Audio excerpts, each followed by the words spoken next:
praised him for all that was good, while refusing, all in all, a nice place to be.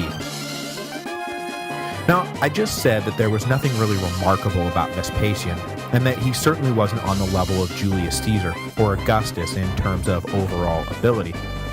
But if there was one realm that he did excel at, it was propaganda and the management of public perception. In this, he was every bit as savvy as the greatest of his predecessors. He was acutely aware of the need to legitimize his reign and restore public respect for imperial authority, which was practically non-existent now after the musical chairs of the previous year.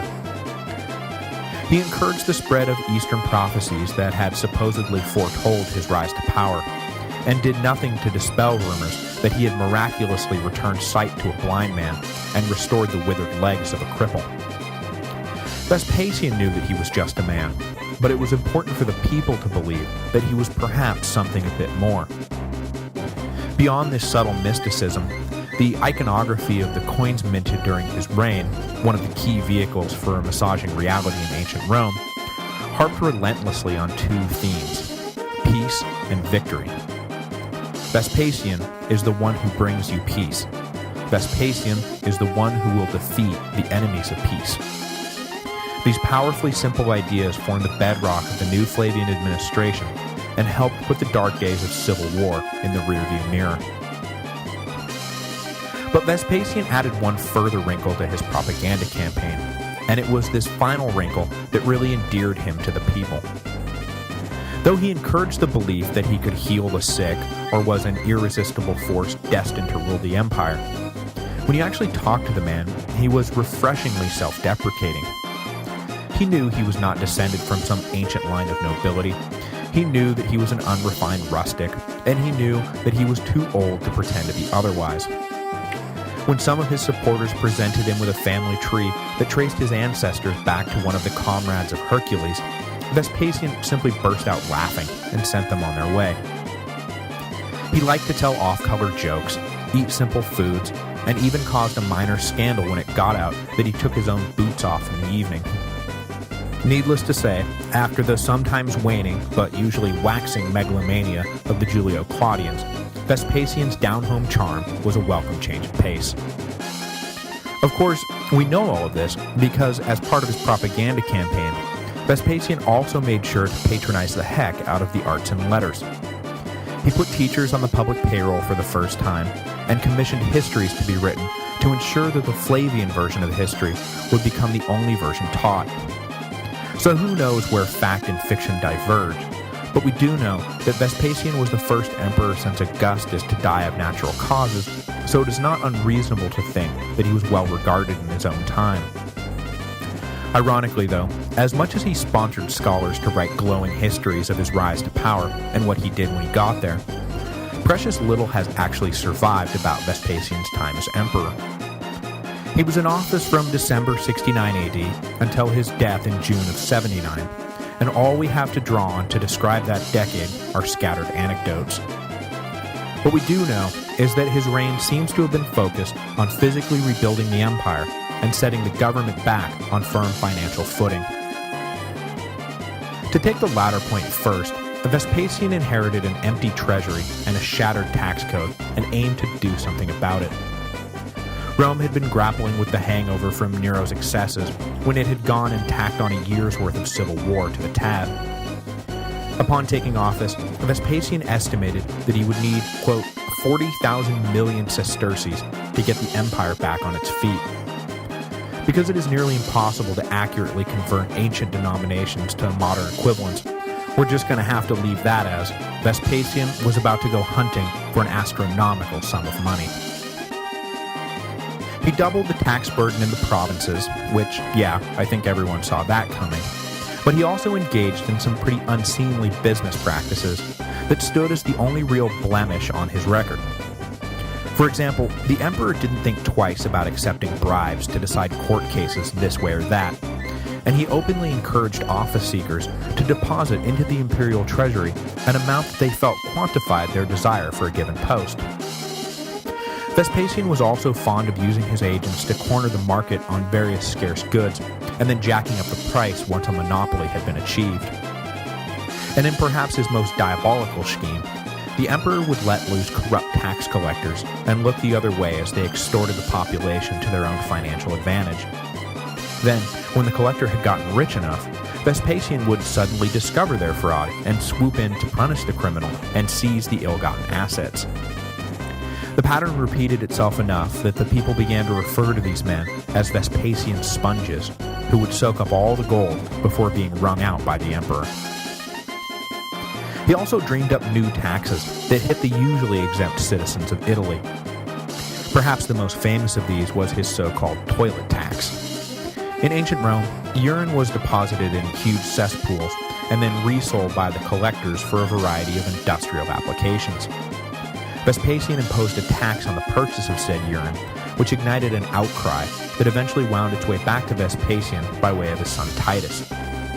Arguing to his father that there was something a bit off about using sewer money, Vespasian smelled the coins Titus had brought along and famously declared that money does not stink, which more or less summed up Vespasian's whole attitude towards revenue generation. But though no one liked how he got the money, Vespasian's reputation did not suffer too much, as he always plowed the profits right back into the empire.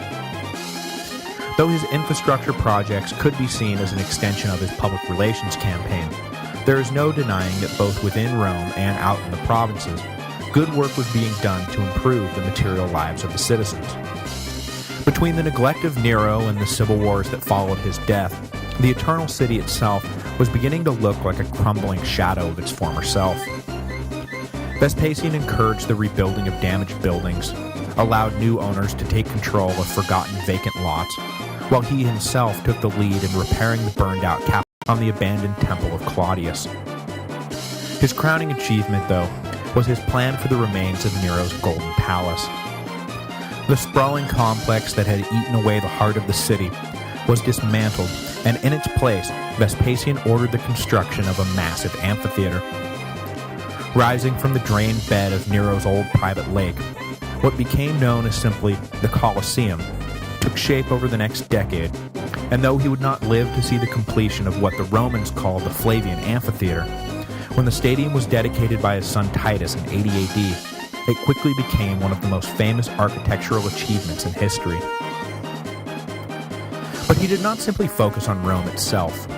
Vespasian was quick to send money and resources whenever some region or another was hit with a natural disaster, so that rather than being left to fend for themselves, the victims of floods, fires, and earthquakes found a friend in the emperor.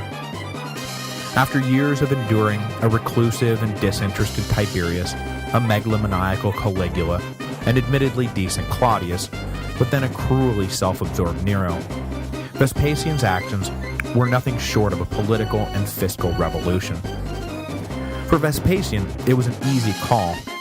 Using the imperial treasury for the material benefit of the empire conformed with his compassionate nature, but it also conformed with his pragmatic nature, because usually a small investment was all that was required to keep the people happy and paying their taxes.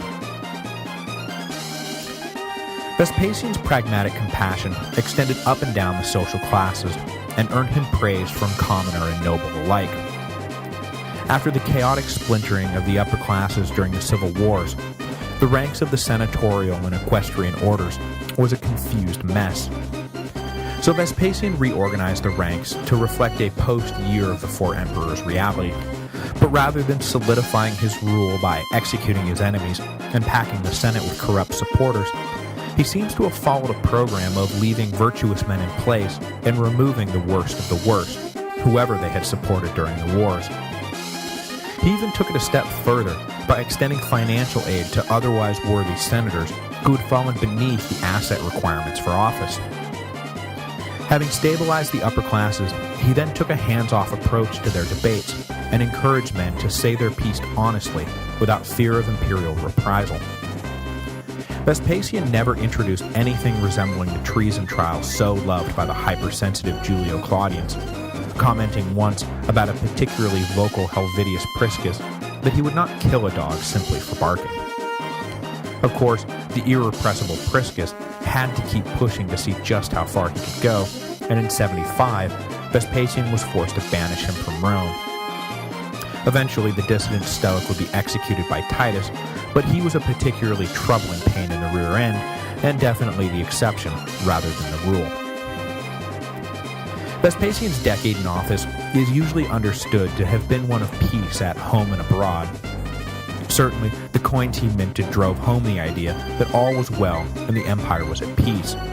But in reality, in the beginning anyway, Vespasian could not escape the entropy that always pulls at the edges of empire. In Judea, the revolt Vespasian had been assigned to put down did not stop simply because he had turned his attention westward. In fact, with the Roman world in crisis, Jewish leaders redoubled their efforts, believing that now was the perfect time to drive off the distracted legions. But unfortunately for the Jews, Rome was more than able to walk and chew gum at the same time. Vespasian assigned his more than capable son Titus to take over operations in Judea, and in 70 AD, just months after his father became emperor, Titus began the final siege of Jerusalem. Surrounding the city with his 4 legions, Titus cut off supplies going into the city, and then opened negotiations for a peaceful surrender. But the scene inside of Jerusalem was ugly. The Jewish leadership was fractured, and infighting between the moderate and extreme elements led to a toxic atmosphere of mutual assassination and terrorist attacks. At one point, the food stores were torched by hardline anti-Romans who believed the loss of their security blanket would force the moderates to fight to the death. By May, Titus was done talking and crashed through one of the outer walls. Intense street fighting followed, with the Jews left alive falling behind the secondary walls near the Temple Mount. But the Romans finally overcame these last defenders, and by September, the entire city was in their hands. History records that at this point, the Roman soldiers, enraged at the ordeal the Jews had just put them through, plundered the city mercilessly and set fire to the rest, including, against Titus's explicit orders, the great temple itself. Josephus, who was present with Titus at the time, reports that over the course of the siege, over 1 million people died, and another 100,000 were taken prisoner. The Great Jewish Revolt was broken. However, a few pockets of resistance still existed, and after Titus was recalled to Rome to serve as his father's colleague, a deputy was put in charge of mop-up duties. The most famous of these pockets was, of course, the fortress at Masada, garrisoned by 960 Sicarii fighters. The fortress, situated atop a high mesa, was nearly impregnable, and it took a full year's worth of rampart building for the Romans to even reach the walls. On April 16, 73 AD, though, the Romans finally broke down the gate with a battering ram, and, to their surprise, found the entire population of Masada dead from an apparent mass murder-suicide pact to avoid capture and slavery. The siege of Masada quickly entered into the Jewish collective consciousness and has held a prominent place there ever since. Today, beyond its popularity as a tourist destination, the Israeli Defense Force holds its basic training graduation at the ruins of the fortress, where their newly inducted soldiers swear to never allow Masada to fall again. On the other side of the empire, Vespasian inherited a short-lived, but arguably more serious revolt in Gaul. When Vitellius decided to use the soldiers under his command to invade Italy, he left the Rhine River severely undermanned, and local tribal leaders were not about to miss their opportunity. Specifically, a hereditary prince of the Batavians named Julius Civilis, who had been made a citizen of Rome previously as a reward for 25 years' service in the Legion, decided that he had had enough of the